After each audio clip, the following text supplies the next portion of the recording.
اگر inquiry committee اس نج پر پہنچتی ہے، اس نتیجے پر پہنچتی ہے کہ یہ بی بی نفسیاتی مریضہ ہے، تو نہ صرف انکوائری کمیٹی اس ادارے کو کہے گی اس کا علاج کروائے، بلکہ ایڈیشنل میڈیکل لیو بھی اس کو دے۔ ایڈیشنل میڈیکل لیو مینز کہ اگر اس کی سالانہ 30 چھٹیاں ہیں تو وہ ان 30 چھٹیوں کے علاوہ چھٹیاں اس کو دے تاکہ اس کا علاج پراپرلی ہو سکے۔ اب یہ ایک لمبی بحث ہو جائے گی کہ جناب وہ کون سی مریضہ ہو سکتی ہے یا کون سی مریضہ نہیں ہو سکتی۔ یہ مختلف سٹیجز ہوتی ہیں، کسی کو فٹس پڑتے ہیں، کسی کو کوئی سائیکو پیشنٹ ہوتی ہے، کسی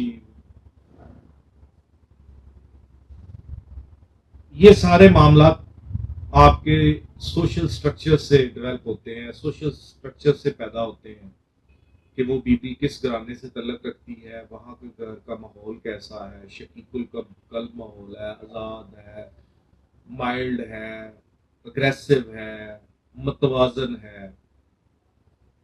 یہ وہاں سے ہی انفلوئنس ہوتا ہے سارا سلسلہ کا۔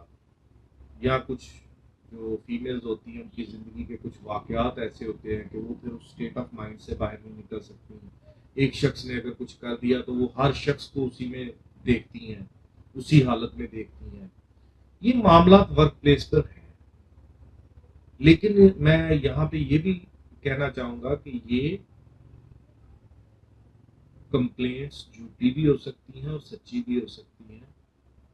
فیصلہ ثبوتوں نے کرنا، فیصلہ شہادتوں نے کرنا۔ اب جب مجاز اتھارٹی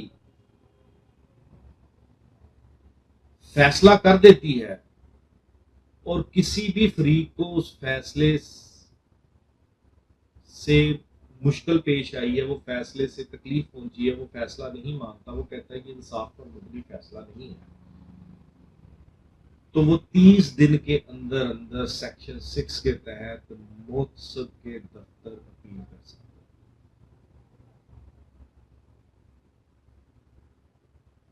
اگر اومبڈسمین کا آفس خالی ہے، وہاں پہ وہ موجود نہیں ہے، تو پریشان ہونے کی ضرورت نہیں ہے۔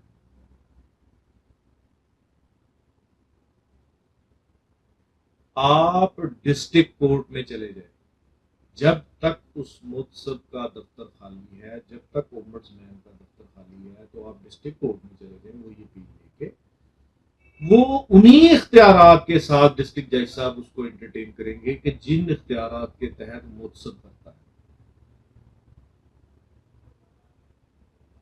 اور جیسے ہی محتسب اپنے دفتر میں اپوائنٹ ہو جاتا ہے تو وہ ڈسٹرکٹ جج صاحب ایز اٹ از وہ کمپلینٹ وہ محتسب کو بھجوا دیں گے اور محتسب اس کو ایڈمٹ کرے گا۔ وہ محتسب فیصلے سے ایگری بھی کر سکتا ہے اور فیصلے سے ڈس ایگری بھی کر سکتا ہے۔ وہ